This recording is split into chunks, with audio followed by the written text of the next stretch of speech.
الحمد لله نحمده ونستعينه ونستغفره ونؤمن به ونتوكل عليه ونعوذ بالله من شرور أنفسنا ومن سيئات أعمالنا من يهده الله فلا مضل له ومن يضلله فلا هادي له ونشهد أن لا إله إلا الله وحده لا شريك له ونشهد أن سيدنا ومولانا محمدا عبده ورسوله أما بعد فأعوذ بالله من الشيطان الرجيم بسم الله الرحمن الرحيم وما محمد إلا رسول قد خلت من قبله الرسل أفإن مات أو قتل انقلبتم على أعقابكم ومن ينقلب على عقبيه فلن يضر الله شيئا وسيجزي الله الشاكرين صدق اللہ العظیم۔ میرے محترم بھائیوں اور دوستوں اور بزرگوں، ربیع الاول کا مہینہ رسول پاک صلی اللہ علیہ وسلم کی ولادت کا مہینہ اور ربیع الاول کا مہینہ حضور کی وفات کا مہینہ۔ ولادت بھی ہوئی اور وفات بھی ربیع الاول میں ہوئی۔ اس تفصیل میں جائے بغیر کہ وفات کی صحیح تاریخ کیا ہے اور ولادت کی صحیح تاریخ کیا ہے، اتنی بات ضرور کہنی ہے کہ ولادت کی تاریخ میں بھی شدید اختلاف ہے۔ جیسے پہلے میں نے جمعے میں بیان کیا، 12 ربیع الاول، بعض 12 ربیع الاول کو صحیح مانتے ہیں اور ترجیح دیتے ہیں، بعض 9 کو اور بعض 8 کو اور 3 کو بھی، تو 9 کو بھی صحیح قول قرار دیتے ہیں۔ وفات میں بھی اختلاف ہے، ترجیح 12 ربیع الاول کو دیتے ہیں، 9 کا بھی قول ہے، تو وفات میں بھی اختلاف ہے اور پیدائش میں بھی اختلاف ہے۔ لیکن ربیع الاول کا مہینہ آپ کی ولادت اور آپ کی وفات کا مہینہ ہے، لہذا وفات کا واقعہ، آپ کی مرض الوفات میں جو واقعات، جو حالات، جو سرگزشت تھی، وہ بھی مسلمان کو پتہ ہونی چاہیے۔ حضور صلی اللہ علیہ وسلم حج سے واپسی پر، حج میں بھی آپ نے اشارہ فرما دیا تھا، حضور صلی اللہ علیہ وسلم حج کے موقع پر ارشاد فرمایا کہ مجھ سے مناسک حج سیکھ لو، شاید اس سال کے بعد مجھے حج کا موقع نہ ملے، تم مجھ سے مناسک حج سیکھ لو۔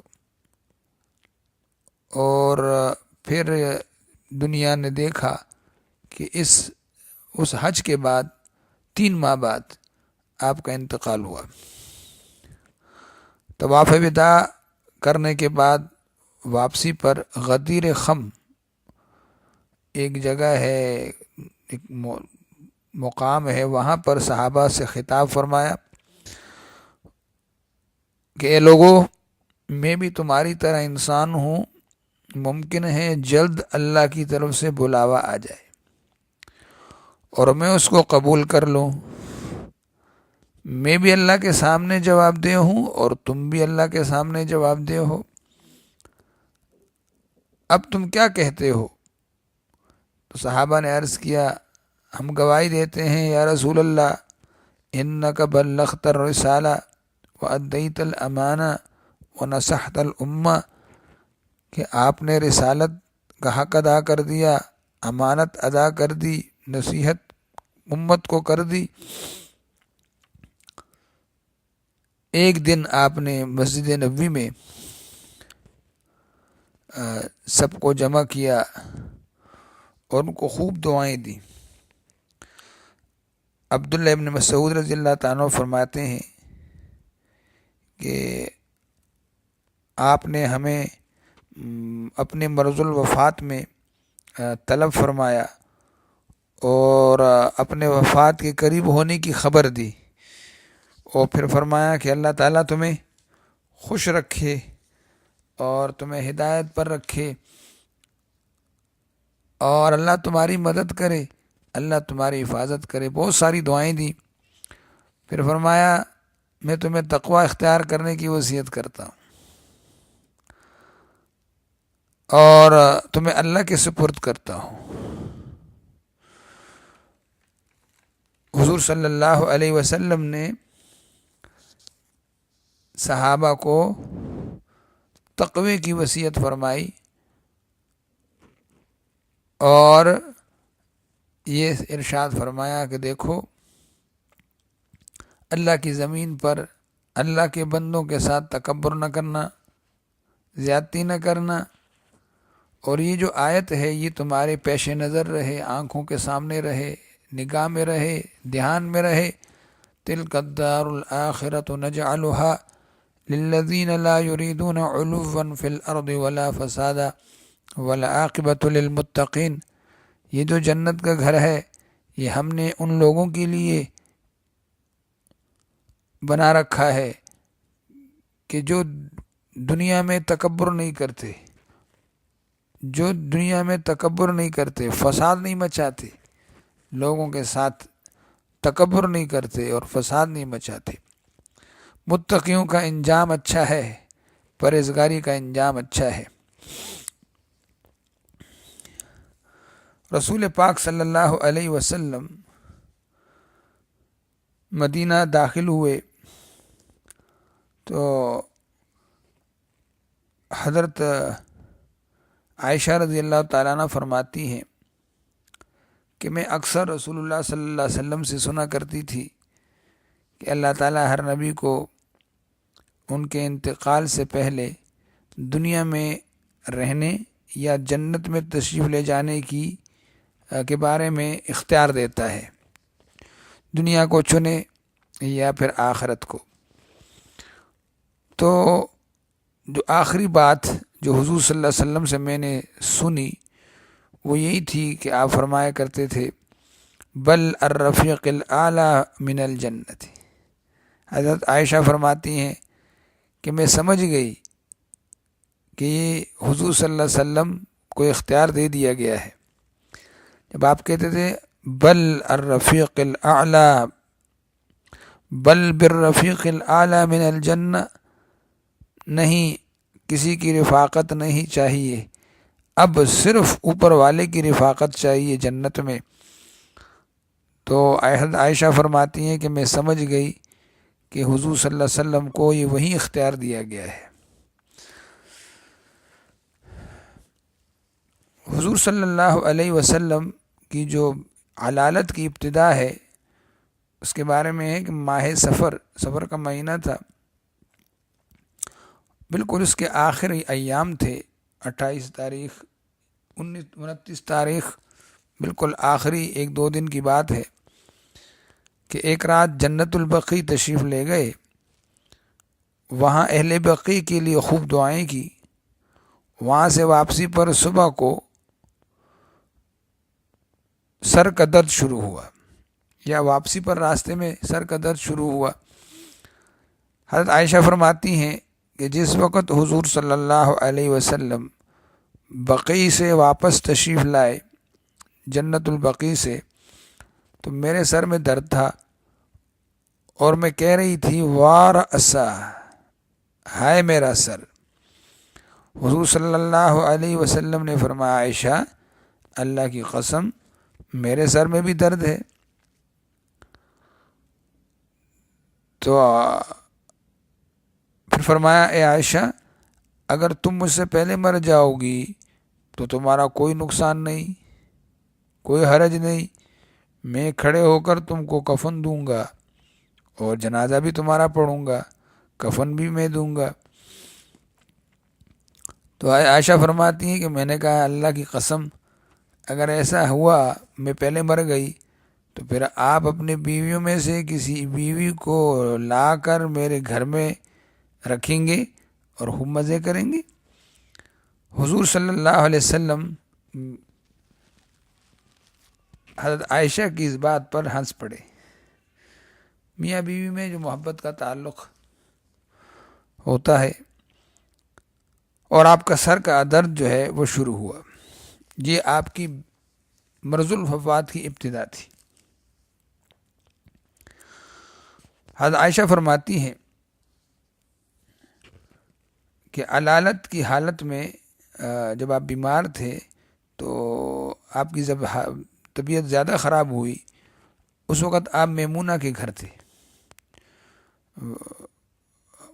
بیماری کے ایام میں بھی آپ باری باری ازواج مطہرات کے گھر جاتے تھے، لیکن حضرت میمونہ کے گھر میں آپ کی طبیعت زیادہ خراب ہوئی تو دو آدمی، فضل بن عباس حضرت عباس کے بیٹے اور علی رضی اللہ تعالیٰ کا کندھا پکڑے ہوئے، سر پر پٹی باندھے ہوئے حضرت عائشہ فرماتی ہیں کہ میرے گھر میں تشریف لائے۔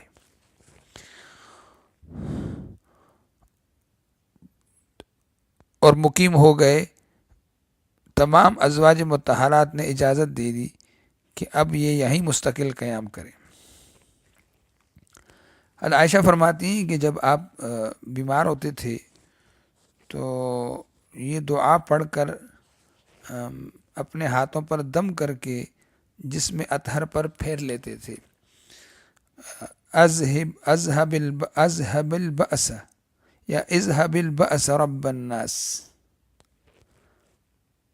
واشف انت الشافی لا شفاء الا شفاؤک شفاء لا یغادر سقما اذهب البأس رب الناس۔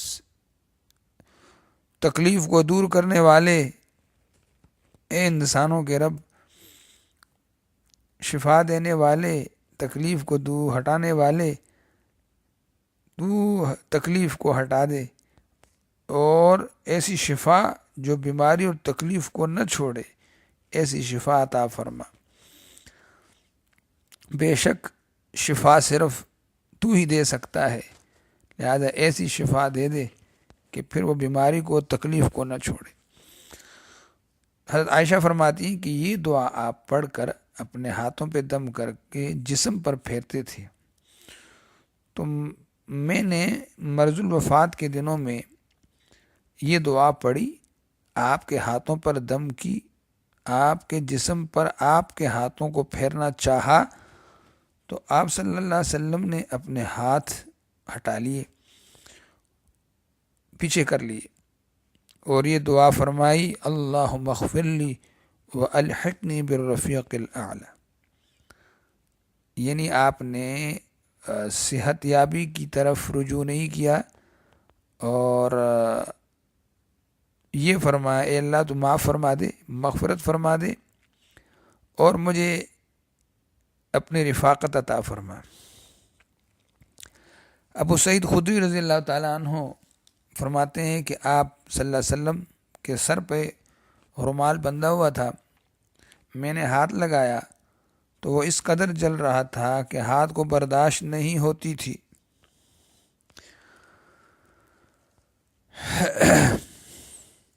حضور صلی اللہ علیہ وسلم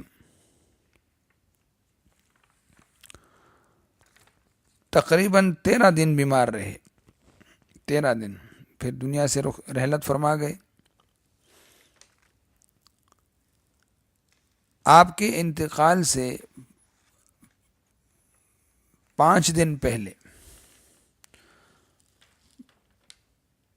وفات سے 5 دن پہلے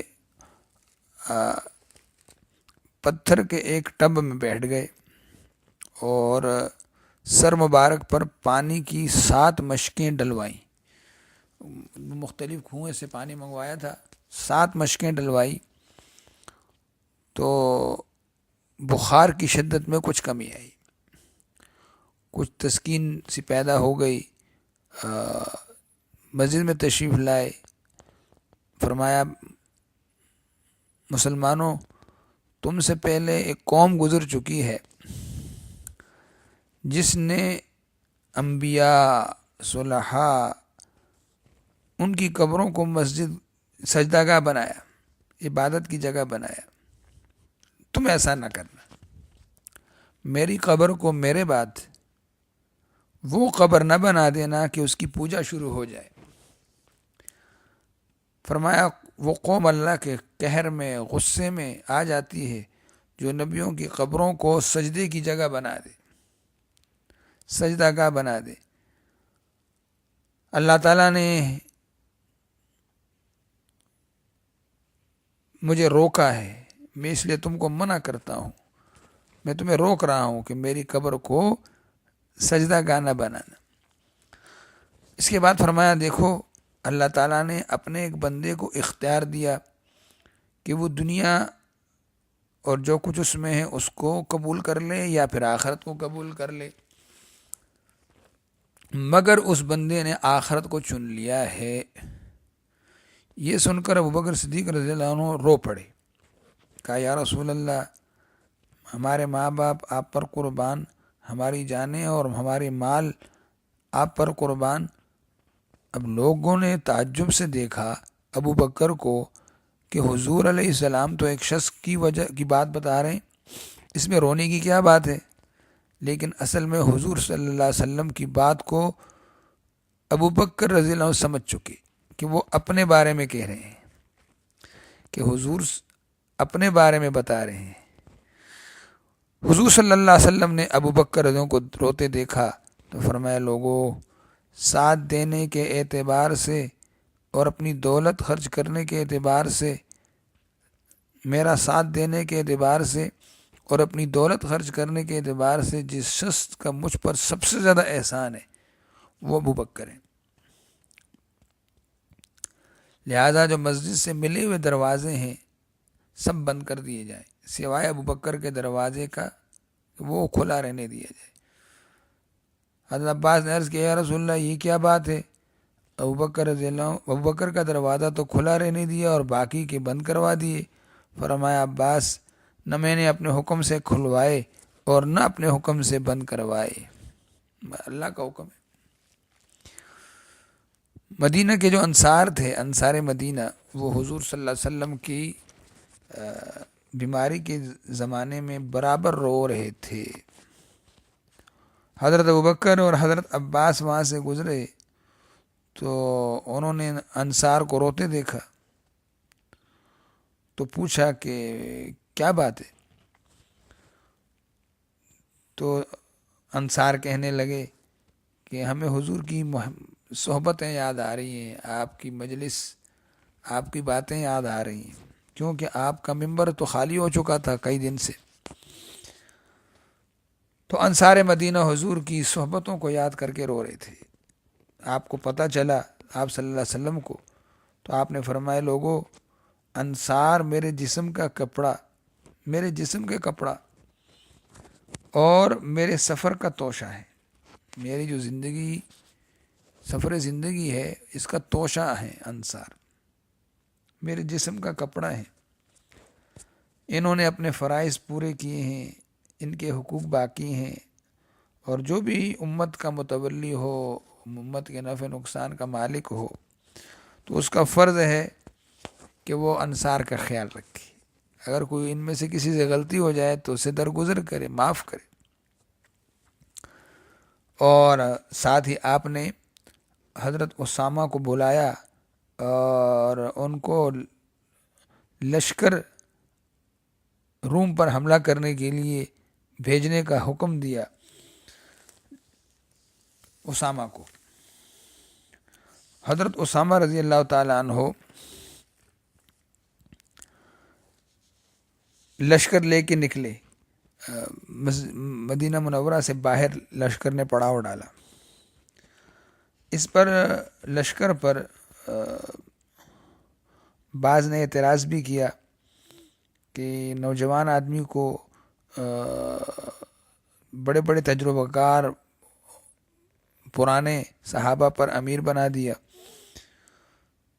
تو جب آپ صلی اللہ علیہ وسلم کو پتہ چلا تو آپ کو تکلیف ہوئی، حجرے سے باہر تشریف لائے، آپ کے سر مبارک پر پٹی بندھی ہوئی تھی، جسم مبارک پر چادر تھی، منبر پہ بیٹھے اور فرمایا لوگوں یہ کیسی باتیں ہیں جو اسامہ کو امیر بنانے پر تم لوگ کر رہے ہو؟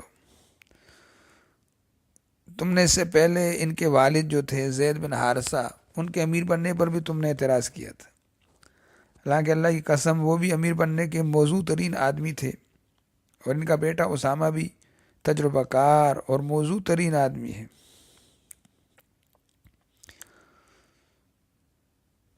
تو آپ نے اسامہ کے لشکر کو فرمایا روانہ کرو، طبیعت خراب تھی لیکن فرمایا روانہ کرو۔ صرف ابوبکر صدیق کو لشکر میں جانے سے روک دیا اور ان کو حکم دیا کہ آپ نمازیں پڑھائیں لوگوں کو۔ تو اسامہ کا لشکر مدینہ سے باہر ٹھہرا ہوا تھا، آپ سے صلی اللہ علیہ وسلم سے ملاقات کے لیے ایک مرتبہ ایک دن آپ سے ملاقات کے لیے اسامہ حجرہ مبارک میں داخل ہوئے تو آپ علیہ السلام کی حالت دیکھی، بڑی نڈھال، آپ نڈھال پڑے ہوئے ہیں اور آنکھیں بند ہیں۔ اسامہ رضی اللہ تعالیٰ عنہ نے آہستہ سے آپ کا سر مبارک دبایا اور آپ کی پیشانی کا بوسہ لیا۔ آپ صلی اللہ علیہ وسلم نے کوئی بات نہیں کی، دونوں ہاتھ اوپر کی طرف اٹھائے اور ان ہاتھوں کو اسامہ پہ رکھا۔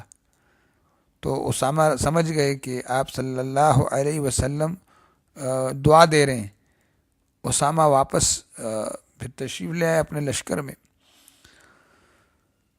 تو لشکر روانہ ہونے کی تیاری کر رہا تھا تو مدینے سے پیغام ملا کہ حضور علیہ السلام کی طبیعت زیادہ ناساز ہے، آپ نہ جائیں۔ چنانچہ پھر یہ لشکر نہ جا سکا اور حضور کا انتقال ہو گیا۔ حضور صلی اللہ علیہ وسلم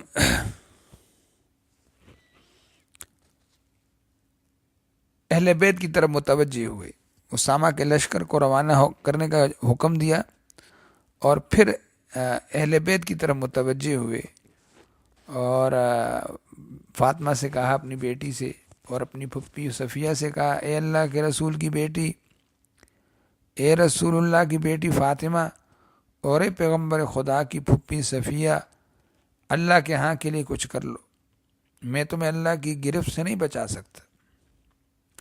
آپ سمجھیں کہ یہ آپ کا ایک آخری خطبہ تھا، اور اس کے بعد حضرت عائشہ کے حجرے میں واپس تشریف لے آئے، اور مرض کی شدت کی یہ حالت تھی کہ بے چینی میں آپ ایک پاؤں پھیلاتے اور دوسرا سمیٹتے، پاؤں پھیلاتے دوسرا سمیٹتے، کبھی چہرے پر چادر ڈال لیتے تھے، کبھی ہٹا دیتے تھے، گھبراہٹ، بے چینی کی وجہ سے شدید تکلیف تھی۔ وفات سے 4 روز پہلے حضرت عائشہ رضی اللہ تعالیٰ عنہ سے ارشاد فرمایا، اپنے والد کو، ابو بکر کو اور اپنے بھائی عبد الرحمن کو بلا لو اور دوات کاغذ لے کر آؤ، میں ایک تحریر لکھوا دوں جس کے بعد تم گمراہ نہ ہوگے۔ تو فاروق اعظم کی رائے یہ تھی کہ حضور صلی اللہ علیہ وسلم کو اس حال میں تکلیف دینا مناسب نہیں ہے، اور ویسے بھی دین کی تکمیل ہو چکی ہے، کوئی نقطہ تو ایسا باقی نہیں ہے جس کی وضاحت کی ضرورت پڑے۔ تو آپ صلی اللہ علیہ وسلم کا خیال تھا کہ میں کچھ تحریر لکھوا دوں۔ تو بعض دوسرے صحابہ نے اس لیے حضرت عمر کی رائے کی مخالفت کی کہ تو جب شور زیادہ ہوا اختلاف کی وجہ سے، کسی نے کہا کہ آپ کو لکھوانے کا موقع دیا جائے، کسی نے کہا نہیں تکلیف نہ دی جائے۔ تو جب شور ہونے لگا تو بعض نے پھر کہا کہ خود حضور صلی اللہ علیہ وسلم سے پوچھ لیا جائے۔ آپ علیہ السلام نے فرمایا میں جس مقام پر ہوں، جس کیفیت میں، جس حالت میں ہوں، وہ اس سے بہتر ہے جس کی طرف تم مجھے بلا رہے ہو. یعنی گویا آپ نے تحریر لکھوانے سے انکار فرمایا اور اس کی ضرورت پھر نہیں سمجھی. اسی دن آپ نے 3 وصیتیں بھی کی کہ کوئی مشرک جو ہے وہ جزیرۃ العرب میں نہ رہے، اور سفیروں کو اور جو وفود آتے ہیں ان کی برابر عزت اور مہمان نوازی کی جائے. تیسری بات قرآن کے متعلق کہی جو روایت کرنے والے راوی کو یاد نہیں رہا. بہرحال قرآن کے متعلق کچھ کہا. رسول اللہ صلی اللہ علیہ وسلم شدید بیماری کے باوجود 11 دن تک برابر مسجد تشریف لائے. جمعرات کے دن مغرب کی نماز بھی خود پڑھائی. عشاء کے وقت آپ کی آنکھ کھلی، پوچھا صحابہ سے کیا نماز ہو چکی؟ تو سارا مجمع بیٹھا ہوا تھا انتظار میں کہ حضور صلی اللہ علیہ وسلم تشریف لائیں. مسلمانوں نے ایک عرض کیا حضور سب آپ کے انتظار میں بیٹھے ہیں. آپ نے ایک لگن میں پانی بھروایا، سر پر پانی ڈالا، ہمت کر کے اٹھنے کی کوشش کی مگر پھر غشی آ گئی اور آنکھ بند ہو گئی. پھر تھوڑی دیر بعد آنکھ کھلی اور فرمایا کیا نماز ہو گئی؟ لوگوں نے عرض کیا یا رسول اللہ سب آپ کے انتظار میں بیٹھے ہیں. آپ نے پھر پانی ڈالا اپنے بدن پر اور اٹھنے کی کوشش کی مگر بے ہوش ہو گئے. کچھ دیر بعد پھر آنکھ کھلی، پھر پوچھا کیا نماز ہو چکی؟ صحابہ نے عرض کیا نہیں یا رسول اللہ آپ کا انتظار ہے. تیسری مرتبہ جسم پر پانی ڈال کر اٹھنا چاہا تو پھر غشی آ گئی. جب آنکھ کھلی تو فرمایا ابو بکر نماز پڑھا دیں. حضرت عائشہ نے عرض کیا یا رسول اللہ ابو بکر نہایت نرم دل آدمی ہے، رقیق القلب ہے، بہت کمزور دل ہے، نرم دل ہے، تو آپ کے مسلح پر جب کھڑے ہوں گے تو نماز پڑھا نہیں سکیں گے. ارشاد فرمایا نہیں ابو بکر نماز پڑھائیں. آپ کا ممبر تو چند دن پہلے ہی خالی ہو چکا تھا، آج رسول اللہ صلی اللہ علیہ وسلم کا مصلی بھی خالی ہو گیا. جب ابو بکر نے نماز پڑھانی شروع کی تو ظاہر صحابہ کے لیے، مسلمانوں کے لیے بڑی تکلیف دہ بات تھی کہ ممبر تو پہلے ہی خالی ہو گیا تھا، آپ کی صحبتیں یاد آ رہی تھی، اب حضور کا مصلی بھی خالی ہو گیا. تو سارے مسلمان بے اختیار رو پڑے. اب وہ اللہ تعالیٰ کی مدد شامل حال تھی. ابو بکر صدیق کے قدم لڑکھڑائے لیکن بس اللہ کی مدد ساتھ تھی، توفیق ساتھ تھی. یہ نماز پوری ہو گئی اور یہ مشکل مرحلہ، کھٹن گھاٹی یہ گزر گئی. صدیق اکبر رضی اللہ عنہ نے نبی صلی اللہ علیہ وسلم کی زندگی میں مرض الوفات میں 17 نمازیں پڑھائیں. ایک روایت میں یہ بھی ہے کہ جب آپ نے فرمایا کہ ابو بکر نماز پڑھا دیں تو صدیق اکبر اس وقت تشریف نہیں رکھتے تھے، موجود نہیں تھے، تو لوگوں نے عمر رضی اللہ عنہ کو آگے بڑھایا مگر حضور صلی اللہ علیہ وسلم نے 3 مرتبہ فرمایا عمر نہیں، عمر نہیں، عمر نہیں، ابو بکر نماز پڑھائیں. صدیق اکبر ایک مرتبہ ایسا بھی ہوا کہ صدیق اکبر نماز پڑھا رہے تھے، حضور صلی اللہ علیہ وسلم حضرت علی اور عباس رضی اللہ عنہ کے کندھوں پر سہارا لیتے ہوئے جماعت میں شریک ہو گئے. حضور صلی اللہ علیہ وسلم دوسری رکعت میں شریک ہوئے اور پہلی رکعت بعد میں ادا فرمائی. جب ابو بکر صدیق نے آپ کو دیکھا تو پیچھے ہٹنے لگے تاکہ آپ امامت کرائیں مگر حضور علیہ السلام نے اشارے سے منع فرمایا. حضور صلی اللہ علیہ وسلم کو ابو بکر صدیق کے بائیں جانب بٹھایا بٹھایا گیا۔ امام ترمذی نے لکھا ہے کہ حضور علیہ السلام نے ابو بکر صدیق رضی اللہ عنہ کے پیچھے تین نمازیں پڑھی، 3 مرتبہ نماز پڑھی ہے حضور صلی اللہ علیہ وسلم کے پیچھے۔ حضور صلی اللہ علیہ وسلم نے ابو بکر صدیق کے پیچھے 3 مرتبہ نماز پڑھی ہے۔ صحابہ کہتے ہیں کہ ہم نے پوچھا رسول اللہ صلی اللہ علیہ وسلم سے، یا رسول اللہ، آپ کو غسل کون دے، آپ کا جنازہ کون پڑھے؟ ہم نے پوچھا تو حضور صلی اللہ علیہ وسلم نے ارشاد فرمایا کہ میرے خاندان والے، قریبی رشتہ دار، وہ مجھے غسل دیں گے، اور جب مجھے غسل دے چکو تو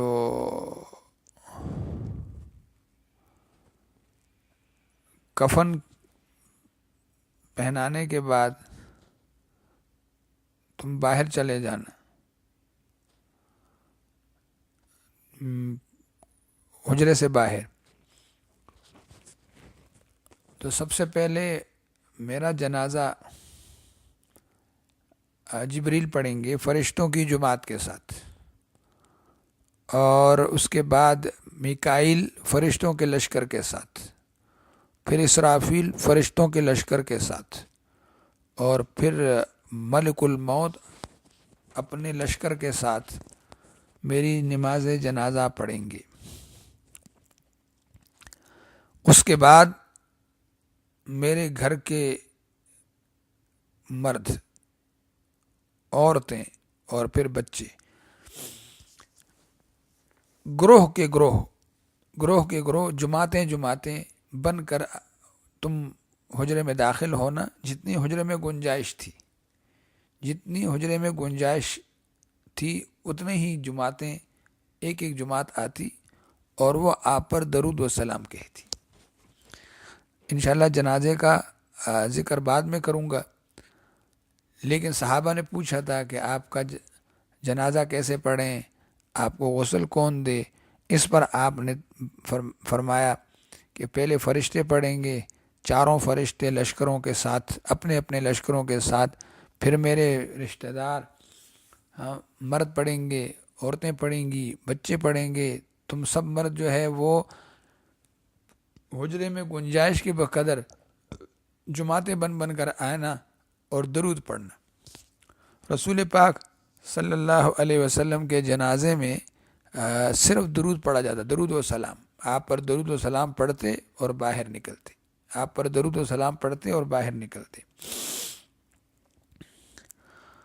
حضور صلی اللہ علیہ وسلم نے اس کے بعد فرمایا، دیکھو جو لوگ موجود ہیں تم سب کو میرا سلام ہو، السلام علیکم، اور جو موجود نہیں ہیں اس وقت تو ان سب کو میرا سلام پہنچا دینا، اور جو بھی قیامت تک میرے دین کا اتباع کریں ان کو بھی میرا سلام ہو، اور جو میرے دین میں داخل ہوں، جو غیر مسلم، جو کافر میرے دین میں داخل ہو، ان کو بھی میرا سلام ہو۔ یہ آپ کی محبت، آپ کی شفقت ہے، آپ کا درد ہے امت کے لیے، کہ اس مرتے بھی، دنیا سے انتقال کے وقت بھی اور مرض الوفات میں بھی آپ اپنی امت کو نہیں بھولے۔ ایسے نبی پر جان دینا، ایسے نبی کی دین کی اتباع کرنا، آپ کی سنت، ایک سنت کو دل و جان سے اپنانا، اور آپ کی محبت کو ساری محبت پر فوقیت دینا، اور آپ کی محبت کو ترجیح دینا، آپ کی ناراضگی سے بچنا، اور آپ کی ہر ادا کو اپنانا، یہ آپ کا حق ہے ہم پہ۔ اللہ تعالی ہمیں توفیق عطا فرمائے اپنے نبی کی زندگی پر چلنے کی۔ آپ کی سنت کو اپنانے کی۔ اللہ تعالیٰ نے ہمیں ایسا پیارا نبی دیا، یہ بہت بڑی نعمت ہے۔ میں نے پہلے بھی کہا تھا کہ تمام نعمتوں میں سب سے بڑی نعمت آپ کی ذات گرامی ہے، اور آپ کا ہمارے لیے نبی ہونا اور ہماری پیدائش اور ہمارا پیدا ہونا آپ کی امت میں ہماری بہت بڑی سعادت ہے۔ اللہ ہمیں آپ کے سچی محبت، آپ کی اتباع ہمیں نصیب فرمائے۔